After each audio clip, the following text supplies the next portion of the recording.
나의 사랑하는 책 비록 헤어졌으나 어머님의 무릎 위에 앉아서 이 성경의 열매는 재미있던 사랑과 희락과 화평과 오래 참음과 자비와 양성과 충성과 온유와 절제니 이 같은 것을 금지할 것이 없느니라. 아멘. 김지은 씨는 11살 때 아버지가 돌아가시고 홀어머니 밑에서 여동생과 함께 자랐습니다. 어려운 살림살이 가운데서도 꿋꿋하게 생활하였고 공부도 제법 잘했습니다. 대학까지 졸업하고 대학을 졸업한 지 2년 만에 결혼하였습니다. 자, 그런데 그렇게 행복한 가정을 이끌어가고 결혼 생활을 시작한 지 1년 만에 청천벽력과 같은 소식이 들려옵니다. 친정 어머니, 홀어머니로 지금까지 자기를 낳아주고 길러주신 어머니가 그만 암 선고를 받았기 때문입니다. 당장 수술비와 입원비가 급했습니다. 남편에게 얘기하니 어떻게든 마련해 볼 테니 걱정하지 말라라고 했습니다. 다음 날 친정 어머니를 입원시키려고 친정에 갔지만 어머니는 선뜻 나서지를 못합니다. 마무리 지어야 할 일이 몇 개 있으니 일주일 정도 있다가 입원을 하자라는 것입니다. 집에 돌아오는 버스 안에서 하염없이 눈물이 납니다. 그때 시어머님으로부터 전화가 왔습니다. 지은아, 너 울어? 울지 말고 내일 좀 보자꾸나라는 얘기였습니다. 자, 그렇게 다음 날 시어머니와의 약속 장소에 나갔습니다. 시어머니는 김지은 씨를 다짜고짜 한의원으로 데려갑니다. 그리고는 몸에 좋은 한약 한 채를 지어서는 이제 친정 엄마를 간병해야 하면 내 몸부터 건강해야 하니 이 약을 잘 챙겨 먹으라 하며 약을 건네는 것입니다. 그리고는 백화점에 또 데리고 가서 트레이닝복과 간편복 4벌을 사주시고는 환자보다 간병하는 사람이 더 힘드니 병원에만 있다고 아무렇게나 먹지 말고 아무렇게나 입고 있지 말고 하시며 봉투를 내미십니다. 어머니 병원비에 보태 써라 하시면서 너희들이 결혼한 지 얼마나 됐다고 돈이 있겠니? 그리고 이건 죽을 때까지 너랑 나랑 비밀로 하자. 내 남편이 병원비 구해오면 그것도 보태 써라. 내 아들이지만 남자들 유치하고 애 같은 구석이 있어서 부부싸움 할 때는 꼭 친정에 들어간 돈 얘기하는 거 돈 얘기 한 번씩 하게 돼 있다. 그러니 이거는 우리 둘만 알자라는 것입니다. 자, 김지은 씨는 그 말에 그만 무릎을 꿇고 시어머니께 기대어 엉엉 울었습니다. 집에 돌아와 봉투를 열어보니 2천만 원이나 들어 있었습니다. 자, 그렇게 시어머니의 도움으로 친정어머니는 수술을 받았지만 이듬해 봄 그만 돌아가시고 말았습니다. 친정어머니가 돌아가시기 전 시어머니는 친정어머니의 손을 꾹꾹 쥐고는 사돈어른 지은이 걱정 말고 사돈처녀 정은이도 걱정 마세요. 지은이는 이미 제 딸이고 사돈처녀 정은이도 내가 혼수 잘해서 시집 보낼 테니 걱정 마세요라는 것입니다. 자, 시어머님은 3일 내내 함께 빈소를 지켜주셨습니다. 그리고 친정 어머니가 돌아가시고 시어머님은 동생까지도 잘 챙겨주십니다. 가족끼리 외식하거나 여행할 때면 꼭 김지은 씨의 동생 정은 씨도 챙겨주셨다라고 합니다. 자, 그렇게 몇 년이 지나고 동생 정은 씨가 결혼할 때 시어머님은 또다시 봉투를 내미십니다. 어머님, 정은이 결혼 자금 마련했어요. 마음만 감사히 받을게요. 도망치듯 봉투를 받지 않고 나오는데 버스 정장에 다다랐을 때 문자가 왔습니다. 네 통장으로 3천만 원 입금했다. 다시 시어머니의 집에 가서 너무 죄송해서 울면서 안 받겠다라고 했습니다. 그때 시어머니께서는 함께 우시면서 말씀하십니다. 지은아, 너 기억 안 나니? 친정어머니 돌아가실 때 내가 약속드렸잖아. 내 동생 혼수해서 시집 잘 보내주겠다고. 나 이거 안 하면 나중에 네 어머니를 무슨 낯으로 뵙겠니? 라는 것입니다. 자, 시어머님은 혼자 친정 어머니에게 하신 그 약속을 잘 지켜주셨습니다. 동생 결혼식에 혼주 자리에는 시부모님이 앉아 주었고 동생 정은 씨는 시아버지가 손을 잡고 신부 입장을 하였습니다. 자, 그리고 그렇게 착한 시어머니도 몇 년 후에 돌아가십니다. 시어머니의 장례를 치르고 돌아오는 날 지은 씨는 남편에게 시어머니와의 비밀을 이야기하고서는 지금 생활비를 쪼개서 따로 적금 2개를 들고 있다라는 말도 하였습니다. 두 사람 사이에는 아들 둘이 있는데 그 돈은 미래의 며느리들을 위해서 들어놓은 적금이라는 것입니다. 시어머니가 자신에게 해주셨던 것처럼 자신도 며느리들에게 돌려주고 싶어서라는 것입니다. 자, 김지은 씨와 그 시어머니가 예수님을 믿는 분들인지는 모르겠습니다. 그렇지만은 정말 착한 사람들의 모습이 아닐 수 없습니다. 예수님을 믿는다는 오늘 우리들을 정말 부끄럽게 만드는 이야기입니다. 여러분, 우리 예수님 믿는 사람들은 정말 착하게 살아야 합니다. 선하게 살아야 합니다. 오늘 우리가 살아가는 이 시대는 약삭빠른 사람들이 잘 살고 착하게 사는 사람들은 바보 취급을 당하기 일쑤인 그러한 시대입니다. 착하면 경쟁력도 없고 낙오자가 된다라고 생각하는 각박한 세상입니다. 사람들은 이상하게도 착하게 살면 그를 인정해주고 그를 존중해 주어야 하는데 오히려 무시하고 놀리고 이용해 먹으려고만 합니다. 그래서 착하다라는 말은 종종 바보스럽다라는 말과 동의어로 사용되기도 합니다. 이처럼 지금 이 시대는 착하게 살면 손해본다, 착하게 살면 바보다라는 생각이 어느 때보다 팽배한 시대입니다.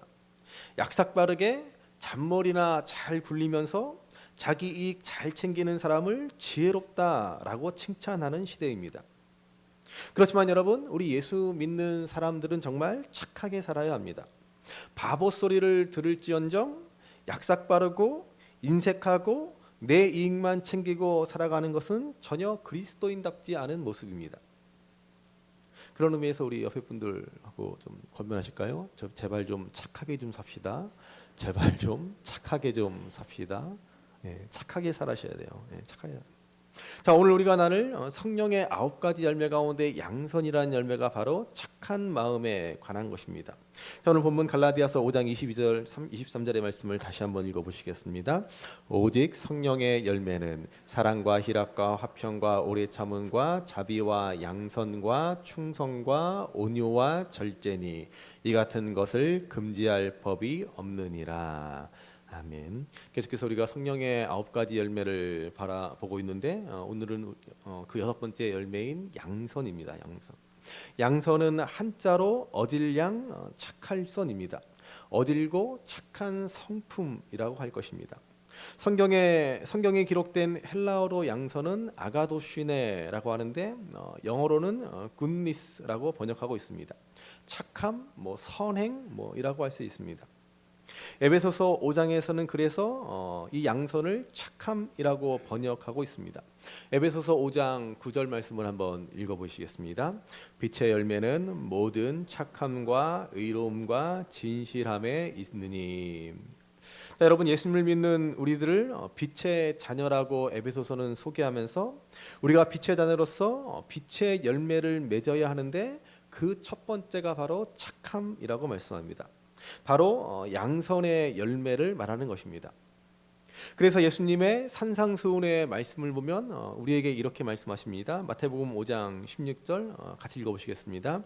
이같이 너희 빛이 사람 앞에 비치게 하여 그들로 너희 착한 행실을 보고 하늘에 계신 너희 아버지께 영광을 돌리게 하라. 예수님은 우리를 세상의 빛이다라고 하시면서 우리가 이 빛을 비추는 삶을 살아야 하는데 그것은 다름 아닌 착하게 사는 것이다라고 말씀하십니다. 여러분, 지금은 크리스마스 시즌은 아니지만요, 크리스마스가 되면 우리는 크리스마스 트리를 꾸미지 않습니까? 예쁜 장식들과 반짝이는 전구로 장식합니다. 이 크리스마스 트리의 유래는 우리가 잘 아는 그 종교개혁자 마틴 루터에서 비롯되었다고 합니다. 마틴 루터가 어느 크리스마스 이브의 밤에 숲길을 거닐다가 문득 전나무 위에 쌓인 눈에 달빛이 반사되어 아름답게 빛나는 것을 보았습니다. 마틴 루터는 그 아름다운 빛을 보고서 생각합니다. 인간도 저 전나무와 같다. 본래 인간은 초라한 존재일 뿐이다. 그러나 예수님의 빛을 받으면 아름다운 삶을 살 수 있다라는 것입니다. 자, 루터는 이것을 사람들에게 설명하고자 전나무 하나를 집으로 가져왔습니다. 그리고 나무에 솜을 장식해 눈을 표현했고 촛불을 달아 달빛을 받아 반짝이는 빛을 표현했습니다. 이것이 바로 오늘 우리가 하는 크리스마스 트리의 기원이 되었습니다. 우리는 지극히 보잘것없는 연약하고 나약한 존재이지만 그러나 우리 인생에 예수님의 빛이 비추어진다면 이제 우리는 아름다운 빛을 발하는 삶을 살아가게 된다라고 하는 것입니다. 여러분, 그 아름다운 빛이 무엇입니까? 바로 착한 행실, 양선이라고 마태복음 5장 16절은 말씀합니다. 그러므로 여러분, 양선은 성령의 열매입니다.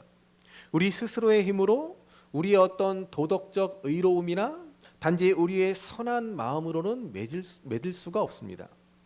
예수님이 우리에게 빛을 비추어 주시면 그 빛을 받은 우리들은 이제 이 땅에서 빛의 자녀로서 세상의 빛이 되어 착한 행실을 나타내게 되는 것입니다. 저는 성경에서 바로 이러한 양선의 열매를 보여주는 사람이라고 하면 누구보다도 먼저 요셉이라고 생각합니다. 우리가 창세기의 말씀을 통해 요셉에 대해서 자세히 보았지만 그는 형들의 잔악한 시샘을 받아 죽을 뻔하였다가 겨우 목숨을 건져 애굽의 종으로 팔려가지 않았습니까? 그는 애굽의 시위대장, 오늘날 우리로 말하면 청와대 경호실장이죠. 그렇게 애굽의 바로 왕의 시위대장 보디발의 집에 팔려갔지만 여러분, 성경 그 어디에도 요셉은 자신의 신세를 한탄하거나 형들을 원망했다라는 기록을 찾아볼 수가 없습니다. 그는 그 말로 다 할 수 없는 그 고통스러운 상황 가운데서도 하루 사이에 부잣집 도련님에서 노예로 전락한 그 상황 가운데서도 묵묵히 자기에게 주어진 일에 최선을 다합니다. 여러분, 한번 생각해 보시기 바랍니다. 노예가 자기에게 주어진 일에 최선을 다한다라는 것이 당연한 일 같지만 사실 그렇지가 않습니다. 그것은 자칫 다른 노예들의 비웃음과 따돌림을 당하기 십상인 일입니다. 그래서 여러분, 노예 근성이라는 말도 있지 않습니까? 그게 뭐예요? 노예는 뭐든 알아서 하는 일이 없고 시키는 일만 한다는 것입니다. 그것도 최선을 다해서 하지 않고 적당하게 야단맞지 않을 정도로 하는 신용만 한다는 것입니다. 왜 그렇습니까? 열심히 잘한다고 해서 뭐가 달라지고 나아지지 않기 때문에 그렇습니다. 최선을 다한다고 해서 밥이라도 한 그릇 더 얻어먹을 수 있는 것이 아니기 때문에 그렇습니다. 오히려 열심히 하다가도 조금만 실수하면 욕을 얻어먹고 매를 두들겨 맞는 것이 노예입니다. 그러니 적당히 눈치껏 야단맞지 않을 정도로만 하는 것이 바로 노예 근성이라는 것입니다. 여러분, 우리 민족이 일제 35년의 강점기를 지내야만 했습니다. 그래서 이 고통스러운 기간을 거치면서 우리에게 생겨난 잘못된 습관이 바로 노예 근성이라는 것입니다. 요즘에는 뭐 이런 말을 많이 안 하지만은 예전에는 한창 일제 시대의 잔재라며 우리 민족이 노예 근성에서 벗어나야 한다라는 그런 말을 많이 했습니다. 그게 왜 그렇습니까? 우리는 일제 식민지를 거치면서 그야말로 일본의 노예와도 같은 상태가 되고 말았습니다. 그러니 이제 나라에서 시키는 일을 열심히 하지 않습니다. 열심히 하면 그건 매국노가 되는 것입니다. 적당히 하는 신용만 하는 게 오히려 잘하는 것입니다. 괜히 앞장서서 최선을 다하면 그걸로 오히려 사람들의 비난을 받습니다. 그런데 해방이 되고 이제 일제의 식민지가 끝나는데도 여전히 그런 습관이 우리의 몸에 배어버리고 말았습니다. 그래서 열심히 하는 사람들을 비아냥대고 조롱하고 그저 뭐든 적당히 그냥 때우기만 하면 된다라고 생각합니다. 이게 바로 노예 근성이라고 하는 것입니다. 다행히 요즘에는 많이 사라진 것 같습니다. 여러분, 요셉은 노예 신세로 전락되었으나 그에게는 적당히라는 게 없었습니다. 그는 자신이 맡은 일에 최선을 다합니다. 이런 요셉을 보고 다른 동료들은 비아냥거리고 따돌림을 하기도 하였을 것입니다. 그러나 요셉은 최선을 다합니다. 맡은 일을 성실하게 해냅니다. 그래서 결국 주인인 보디발의 눈에 띄어 집안의 모든 일을 관장하는 가정 총무가 됩니다. 자, 그러나 그것도 잠시이지 않습니까? 평소 요셉을 마음에 둔 보디발의 아내가 요셉을 유혹하기 시작하는데 정말 그 유혹을 물리치기가 쉽지 않았을 것입니다. 이때 요셉의 나이가 약 20대 초반, 한창 피가 끓는 나이지 않습니까? 게다가 여주인의 청인지라 거절하기도 쉽지 않았을 것입니다. 그래서 그냥 못 이기는 척 어쩔 수 없는 상황이러니 하며 그 유혹에 넘어가는 게 훨씬 더 쉬웠을 것입니다. 자, 그렇지만 요셉은 단호하게 그 유혹을 물리치지 않습니까? 결국 앙심을 품은 보디발의 아내의 모함으로 억울한 누명을 쓰고 감옥에 갇히는 신세가 되고 맙니다. 자, 그렇지만 요셉은 감옥에서조차 어떠한 원망도 어떠한 불평도 없습니다. 우리 같으면 절대로 이렇게 못할 것입니다. 온통 원망과 불평을 쏟아내고 분노하며 자포자기하며 하나님까지도 원망했을 것입니다. 하나님 잘 믿고 열심히 성실하게 살아봐야 다 소용없네 라고 생각했을 것입니다. 그러나 요셉은 감옥에서조차 자신이 할 수 있는 일들, 그 일들을 성실하게 최선을 다해 감당합니다. 그러자 감옥에서도 인정받아 죄수의 신분이지만 감옥의 모든 일을 도맡아 합니다. 심지어 간수들도 요셉을 믿고 그들이 해야 할 일을 요셉에게 맡겼습니다. 여러분, 현실적으로 생각해 보면 이게 얼마나 바보 같은 일입니까? 노예로서 열심을 다하는 것이나 죄수로서 감옥에서 열심히 일해서 괜한 감옥의 일같이 다 도맡아서 하는 것이나 이게 다 무슨 소용이 있습니까? 참으로 바보 같은 모습이라고 할 만하지 않습니까? 그러나 우리는 그렇지 않다라는 사실을 잘 알고 있습니다. 요셉이 이처럼 우직하고 바보스럽까지 했던 그 이유가 무엇입니까? 그가 이렇게 성실히 행하여 양손의 열매를 맺을 수 있었던 비결이 무엇입니까? 그것은 다름 아닌 그는 하나님의 선하심을 믿었기 때문에 그렇습니다. 훗날 요셉이 애굽의 총리가 되고 아버지 야곱이 죽자 요셉의 복수를 두려워한 형들에게 요셉은 놀라운 말을 하지 않습니까? 창세기 45장 5절의 말씀을 한번 보시기 바랍니다. 같이 함께 읽겠습니다. 당신들이 나를 이곳에 팔았다고 해서 근심하지 마소서, 한탄하지 마소서. 하나님이 생명을 구원하시려고 나를 당신들보다 먼저 보내셨나이다. 아멘. 여러분, 참 놀라운 고백이지 않습니까? 요셉의 형들이 요셉을 애굽의 노예로 팔은 그 악한 일들, 그 요셉은 자신이 당한 그 억울한 일 가운데서도 그 속에 하나님의 선하신 섭리가 있다라는 사실을 알았습니다. 비록 형들이 자신을 해치려고 하였고 자기를 노예로 파는 악행을 저질렀지만 거기에는 하나님의 선하신 섭리가 있음을 요셉은 믿었습니다. 그래서 이 모든 것이 하나님의 계획하심이다라고 그는 고백하고 있습니다. 바로 그 선하신 섭리를 바라보는 믿음이 있었기 때문에 그는 그 모든 고통, 정말 참으로 말로 다 할 수 없는 그 고통을 잘 참고 견디고 마침내 하나님의 선하심을 따라 요셉은 선하고 착한 열매를 맺을 수 있는 삶을 살아가게 된 것입니다. 여러분, 우리 인생의 여정에는 요셉과 같이 뜻하지 않는 억울한 일과 고통이 다가올 수 있습니다. 나의 의지와 나의 노력과 무관하게 감당하기 힘든 어려운 일이 닥칠 수도 있습니다. 그때 하나님을 향해 원망하고 불평할 수도 있을 것입니다. 그렇지만 우리가 그 속에서 믿음을 가지고 하나님의 선하심을 바라볼 수 있다면 우리는 그 최악의 상황 속에서도 최선의 삶을 선택하며 살아갈 수 있을 것입니다. 하나님이 인정하시는 선한 인생을 살아가게 되는 것입니다. 2004년 그리스 아테네 하계올림픽에서 보여준 브라질 리마 선수의 이야기를 말씀드린 적이 있습니다. 올림픽의 마지막 경기로 마라톤 경기가 열렸습니다. 그때 브라질 리마 선수는 단독 선두를 달리고 있었습니다. 그런데 35km 지점을 지나가는 순간 믿기 어려운 상황이 발생합니다. 길거리에서 응원하던 이상한 복장을 한 남자가 갑자기 뛰어들더니 리마 선수를 막아서는 길가로 밀쳐버리는 것입니다. 리마 선수는 그만 넘어지고 말았습니다. 동네 마라톤도 아니고 전 세계인이 지켜보고 있는 올림픽 마지막 경기에서 이런 어처구니 없는 일이 일어났습니다. 리마 선수는 다시 일어나 달리기 시작했지만 3위로 뒤처지고 말았습니다. 그러나 그는 포기하지 않고 달렸습니다.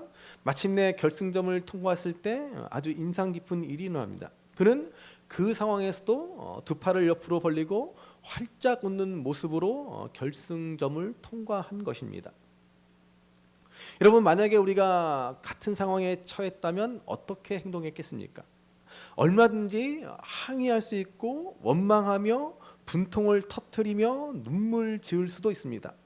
어쩌면 크게 상심한 채 다시 달릴 수 있는 힘이 나지 않아서 포기해 버릴지도 모릅니다. 그러나 리마 선수는 포기하지 않았습니다. 절망할 수밖에 없는 상황에서도 끝까지 최선을 다했습니다.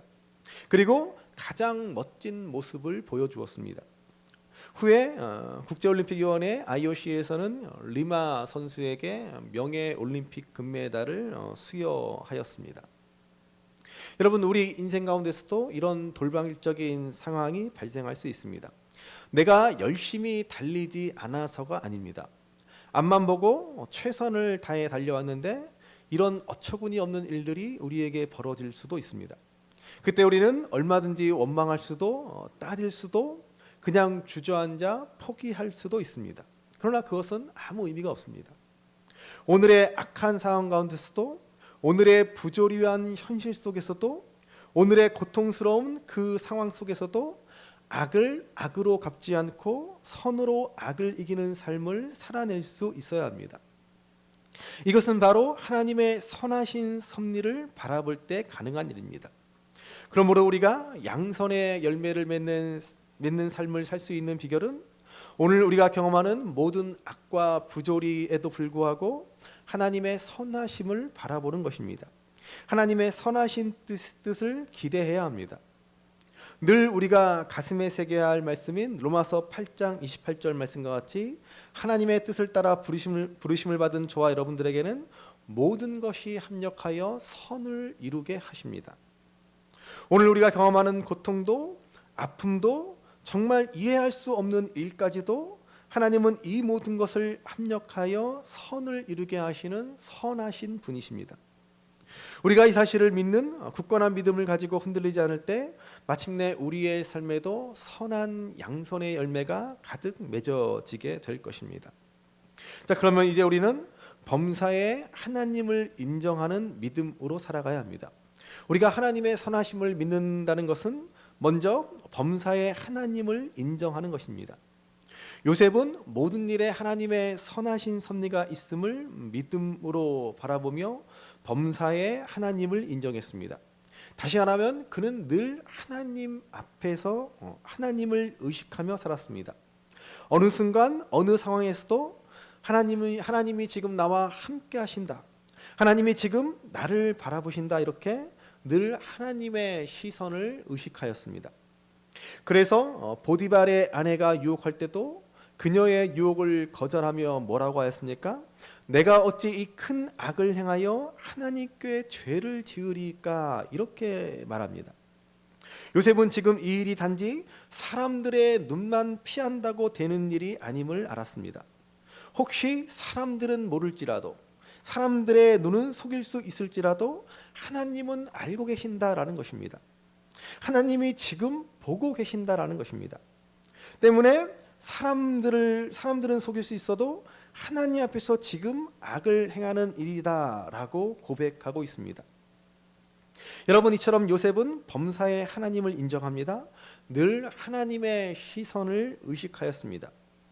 요셉이 어떠한 상황, 어떠한 형편에 있든지 그가 흔들리지 않고 바보스러울 만큼 착하고 성실하게 행동할 수 있었던 것은 그는 언제나 하나님 앞에서 하나님을 의식하며 살았기 때문입니다. 여러분, 우리가 성경에서 이런 또 한 사람을 찾아본다면 바로 다윗입니다. 그는 하나님 마음에 합한 사람이라는 놀라운 평가를 받지 않습니까? 어떻게 그가 이렇게 놀라운 칭호를 얻습니까? 그가 죄를 짓지 않았기 때문이 아닙니다.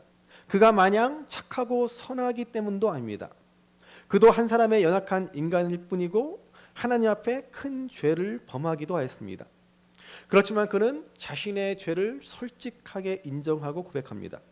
자신이 은밀히 행하였던 죄가 다른 사람들은 다 속였을지라도 그것이 하나님 앞에서 행한 것이었고 하나님은 속일 수 없다라는 사실을 그는 깨닫고 엎드려 자복하며 회개하지 않습니까? 그래서 그의 죄에 대해서 선지자 나단의 책망을 들었을 때 그는 즉시 회개하며 내가 여호와께 죄를 범하였노라라고 고백합니다. 자신의 죄악이 하나님 앞에 지은 죄임을 다윗은 고백합니다. 하나님 앞에서 이런 다윗의 솔직함과 정직함이 하나님의 인정을 받게 한 것입니다. 여러분, 그러면 오늘 우리는 어떻습니까? 우리는 하나님보다 사람을 더 의식하며 살아가고 있지는 않습니까? 물론 독불장군도 아니고 사람이 어떻게 다른 사람을 의식하지 않고 살아갈 수 있겠습니까? 우리는 다른 사람을 의식하며 살아야 하고 또 그럴 수밖에 없습니다. 다른 사람들의 기분도 좀 생각하고 다른 사람의 입장도 좀 헤아리고 이렇게 다른 사람들을 의식하며 살아야 합니다. 때론 다른 사람 눈치도 보면서 좀 살아야 합니다. 그러나 문제는 사람만 의식하며 산다는 게 문제입니다. 하나님은 전혀 의식하지 않고 하나님은 전혀 안중이 없고 우리는 너무 사람만 의식합니다. 사람들이 모르면 그만이다 이 생각뿐입니다. 또는 사람들만 괜찮다고 하면 괜찮다라고 생각합니다. 하나님은 어떻게 생각하실까? 하나님은 이 일을 어떻게 보실까라는 생각은 전혀 하지 않습니다. 그저 사람들이 어떻게 생각할까? 사람들이 보기에 괜찮을까? 이 생각밖에 없다는 것이 문제라는 것입니다. 여러분, 우리가 복음서에 보면은 헤롯 왕이라는 인물이 나옵니다. 이 사람은 아주 허영에 가득한 사람이지 않습니까? 허영에 찼다라는 것이 뭐예요? 벌써 사람들의 눈만 의식한다라는 난다는 것입니다. 그는 잔치를 벌여서 자기의 의붓딸 살로메가 춤을 추는 것을 보고 몹시 기뻐합니다. 그때 그의 허영심이 발동합니다. 그래서 어떻게 해요? 뭐든지 원하는 대로 말하라. 내 나라의 절반이라도 내가 내게 주겠다라고 큰 소리칩니다. 사실 헤롯은 로마의 꼭두각시 왕입니다. 자기 마음대로 나라를 주고 말고 할 수도 없습니다. 그런데도 그는 허영심이 발동해서 이렇게 큰 소리를 쳤습니다. 자, 그때 살로메가 무엇을 원합니까? 그의 어머니 헤로디아가 원수같이 여긴 세례 요한의 목을 달라고 헤롯에게 요청합니다. 그때 헤롯은 어떻게 하였습니까? 헤롯은 사실 세례 요한을 의인이라고 생각해서 함부로 하지 못했습니다. 비록 감옥에 가두어 놓기는 하였으나 하나님이 보낸 선지자이기 때문에 그를 어떻게 하지를 못했습니다.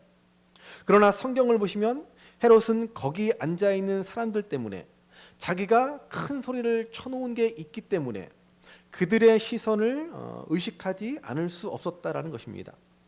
그는 신하들이 자기를 어떻게 생각할까? 그 마음에 자기 위신을 지키고 자기 체면을 지키고자 세례 요한의 목을 베어 살로메에게 주었습니다. 그의 양심은 불편하였으나 양심의 가책을 느꼈으나 그는 자기 체면과 자기 위신을 세우고자 그렇게 한 것입니다. 여러분, 하나님을 의식하지 않은 채 사람들만 의식하고 그래서 사람들의 눈치만 보며 살면 결국 이렇게 양심과 신앙에 어긋나는 일을 하고 마는 것입니다.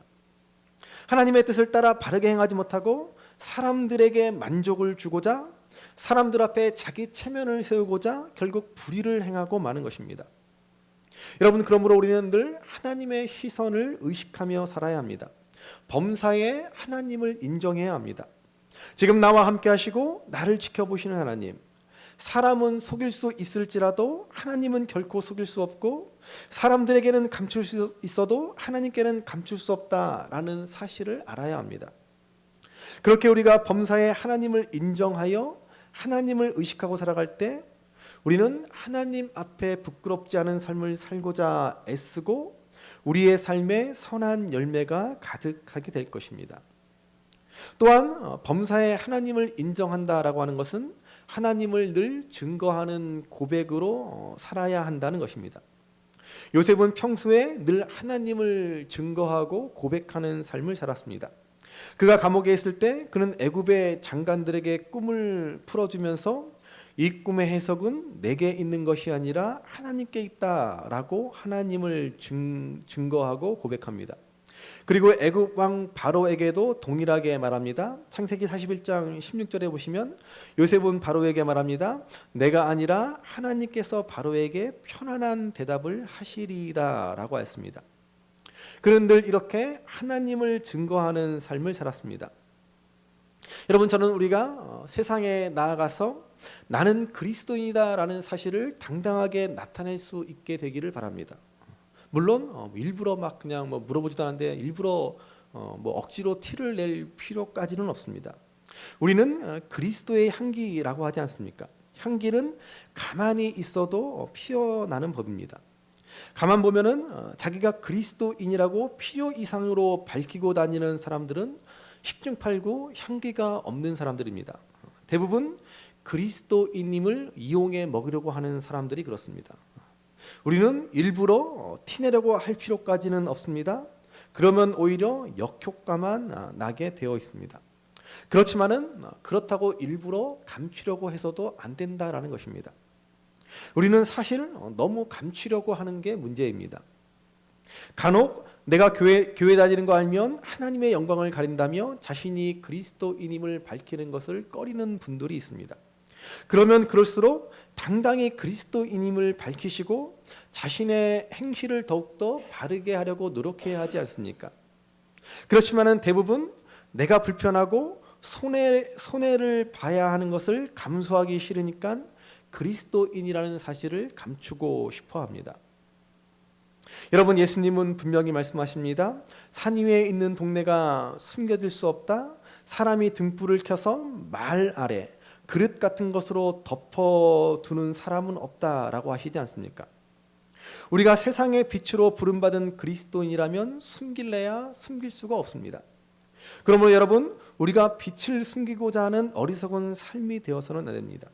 당당하게 나는 하나님의 자녀다라는 사실을 세상에 나아가서 밝히시기 바랍니다. 여러분, 말이 씨가 된다라는 말도 있지 않습니까? 우리 입술의 증거는 우리의 행동을 변화시키는 심리적인 특성이 있습니다. 우리가 말하는 대로, 우리가 고백하는 대로 그렇게 살게 된다라는 것입니다. 그러므로 우리가 진정 믿음으로 살기를 원하신다면 하나님의 빛된 자녀로서 진정 세상의 빛으로서 살아가기를 원하신다면 나는 하나님을 믿는 사람이고 예수님이 내 구주이심을 세상에 나아가 당당히 밝히셔야 합니다. 절대로 부끄러워하거나 감추려고 하시면 안 됩니다. 흔히 신앙생활 오래 했는데도 예수님 믿고도 달라지는 게 없다라고 하시는 분들이 있습니다. 왜 우리가 그토록 오랫동안 신앙생활을 한다고 하고 왜 그렇게 오랫동안 예수님을 믿는다고 믿으면서도 왜 우리의 삶이 전혀 달라지지 않습니까? 왜 그렇습니까? 세상에 나가서 우리가 그리스도인임을 당당하게 고백하지 않기 때문에 그렇습니다. 교회 안에서만 예배 드릴 때만 고백하는 것이 무슨 소용이 있습니까? 이불 속에서 대한독립 만세를 아무리 외쳐봐야 무슨 소용이 있습니까? 그러므로 여러분, 이제 세상 속에서 당당하게 하나님을 증거하고 고백하시기 바랍니다. 이제 당당하게 내가 예수 믿는 사람임을 밝히신다면 비로소 우리는 그 고백에 합당한 선한 삶, 하나님의 선하심을 증거하는 삶을 살아갈 수 있게 될 것입니다. 예수님은 이렇게 말씀하십니다. 마태복음 10장 32절 33절을 보시기 바랍니다. 같이 한번 읽겠습니다.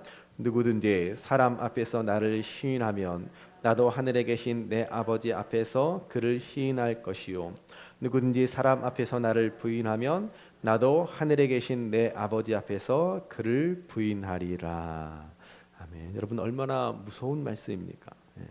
우리가 진정 하나님의 백성이라면, 그리고 그 백성다운 삶을 살고자 한다면 이제 세상에 나아가서 우리가 하나님의 자녀라는 사실을 당당하게 밝히셔야 합니다.